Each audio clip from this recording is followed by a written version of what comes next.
សំដែងនៅព្រះគាថាចំនួន1ព្រះគាថា4បាតប្រងទ្រង់ត្រាស់សំដែងមនាលភិក្ខុទាំងឡាយបុគ្គលពៀលធ្វើកម្មអាក្រក់មិនដែលដឹងឡើយប៉ុន្តែក្រោយមករមែងក្តៅក្រហាយព្រោះកម្មដែលខ្លួនបានធ្វើហើយនោះណាដូចជាភ្លើងឆេះព្រៃណាបុគ្គលពៀលដែលធ្វើនៅអំពើអាក្រក់គឺមិនដែលដឹងឡើយប៉ុន្តែក្រោយមករមែងក្តៅក្រហាយព្រោះកម្មដែលខ្លួនបានធ្វើនោះដូចជាភ្លើងឆេះព្រៃកាលដែលខ្លួនកំពុងតែធ្វើនឹងអត់ដឹងទេប៉ុន្តែក្រោយមកបានទទួលរងនៅអំពើបាបកម្មដូចជាភ្លើងឆេះព្រៃ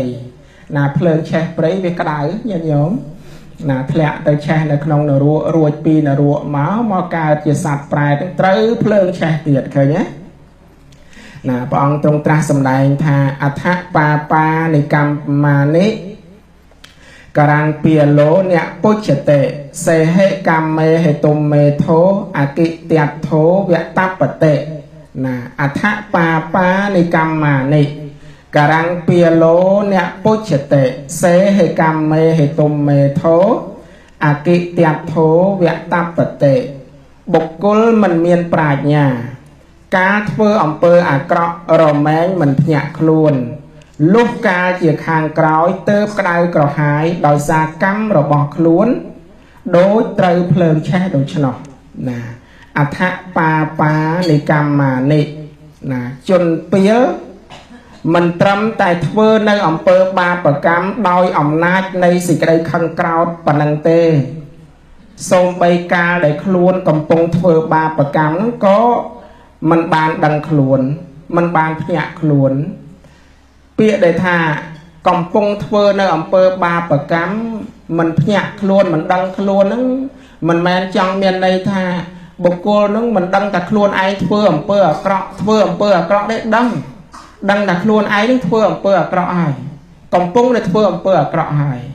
ប៉ុន្តែដែលព្រះសម្មាសម្ពុទ្ធថាមិនដឹងខ្លួននៅក្នុងទីនេះគឺមិនដឹងនៅផលរបស់បាបមិនដឹងថាតើអំពើដែលខ្លួនធ្វើហ្នឹងនឹងត្រូវទទួលផលយ៉ាងណាព្រោះវាអត់ទាន់ទទួលផលញាតិញោមអាពេលកំពុងធ្វើនេះមានបានទទួលផលណាអត់ទេពីព្រោះវាអត់ទាន់ដល់ពេលហ្នឹងហើយដែលព្រះអង្គទ្រង់ត្រាស់សម្ដែងថាបុគ្គលពៀល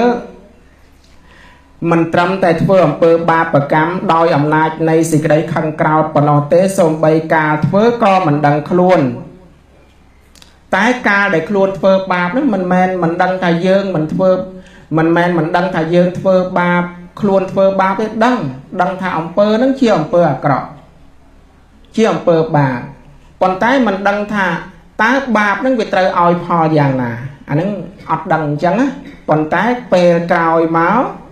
ណាពេលអស់ជីវិតទៅដោយអំណាចកម្មដែលខ្លួនធ្វើហើយនោះបុគ្គលនោះឯងរមែងទទួលរងនៅសេចក្តីទុក្ខណាធ្លាក់ទៅឆេះនៅក្នុងនរករួចពីនរកមកកើតជាកំណើតប្រែតត្រូវភ្លើងឆេះទាំងយប់ទាំងថ្ងៃទៀតនឹងចម្រើនពរនឹងព្រះសម្មាសម្ពុទ្ធព្រះអង្គទ្រង់ត្រាស់សម្ដែងនៅបាតព្រះគាថា1ព្រះគាថា4បាតប្រារព្ធនឹង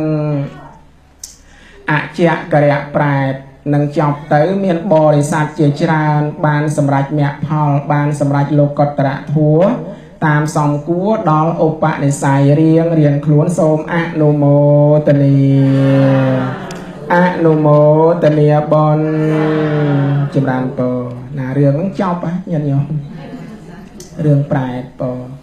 ទោះបីថារឿងហ្នឹងវានិយាយពីរឿងប្រែតរឿងនរោអីមែនញាតិញោមហើយរឿងហ្នឹងវាកន្លងទៅយូរច្រើនឆ្នាំហើយប៉ុន្តែអត្ថន័យអត្ថរសខ្លឹមសាររបស់រឿងវានៅតែដដែលខ្លឹមសាររបស់រឿងអត្ថន័យរបស់រឿងគឺចង់និយាយអំពីទោសនៃអំពើអាក្រក់ផលនៃអំពើអាក្រក់បុគ្គលដែលប្រព្រឹត្តនៅអំពើអាក្រក់ប្រព្រឹត្តនៅអំពើទុច្ចរិតញាតិញោមសពថ្ងៃហ្នឹងមានអ្នកធ្វើអំពើអាក្រក់ទេញាតិញោមមានដែរមានអ្នកធ្វើអំពើបាបដែរណាមានហើយបើយើងលើកយកឈ្មោះគេមកគេមិនមកផ្ទះបែកមាត់យើង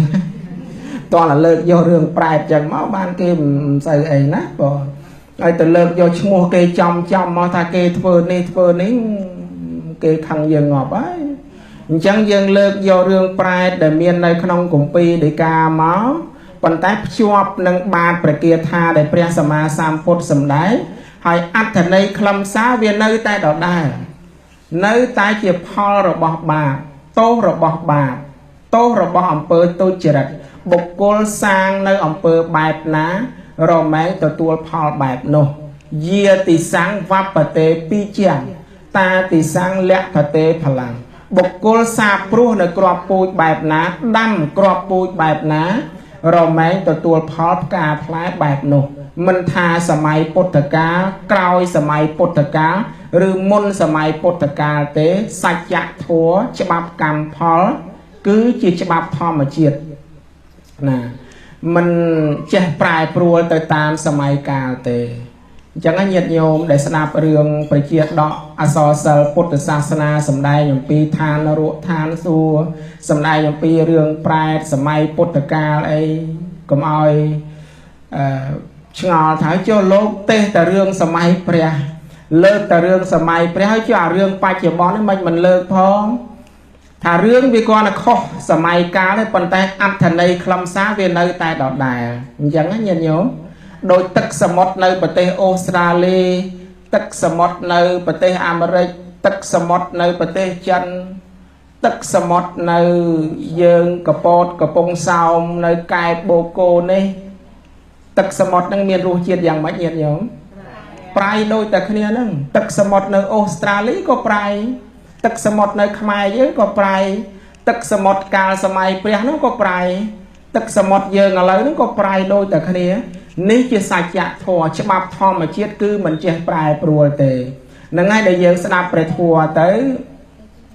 អាចចាប់យកអត្ថន័យខ្លឹមសារព្រះធម៌ណាចម្រើនពរយកអត្ថន័យអត្ថរសខ្លឹមសារព្រះធម៌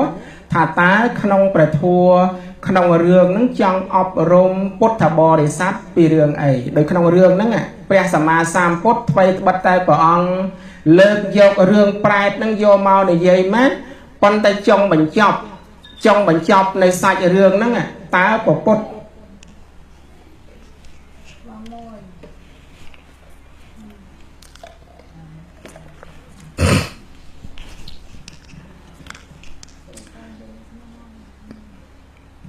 ញោមត្រូវជើងទៅហ៎បងអូបងណាសូមអនុមោទនា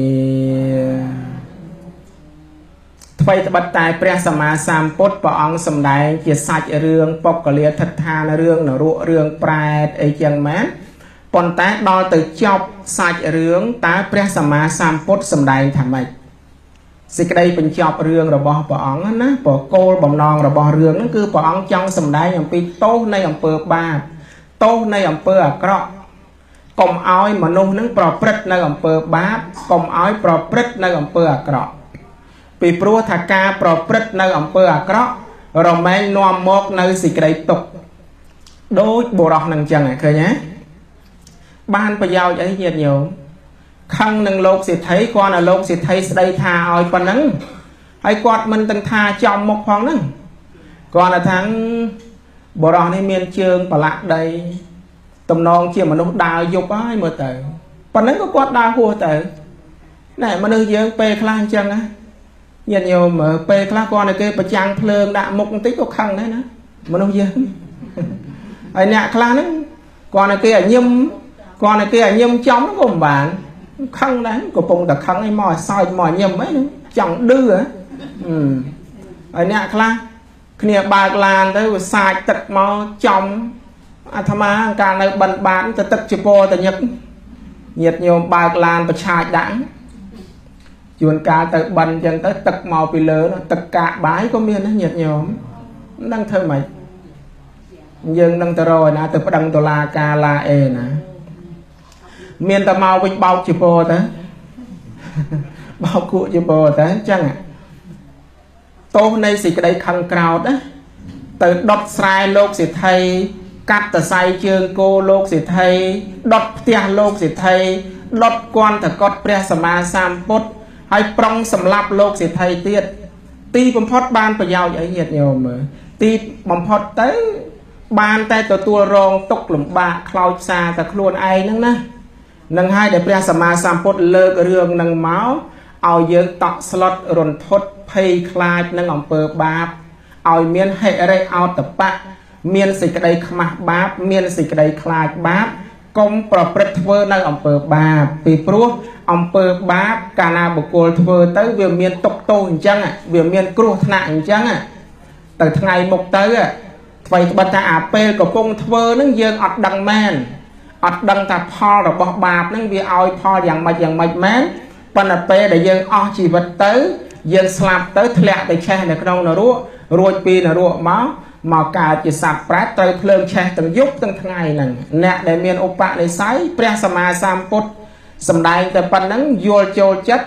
បានសម្រេចលោកុត្តរធម៌ណាចម្រើនពរសូមអនុមោទនា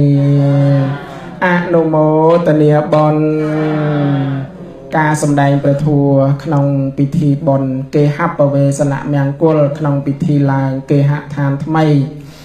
ក្នុងវេលាល្ងាចនេះក៏ល្មមសំតាមពេលវេលានឹងបញ្ចប់អេវ៉ាំង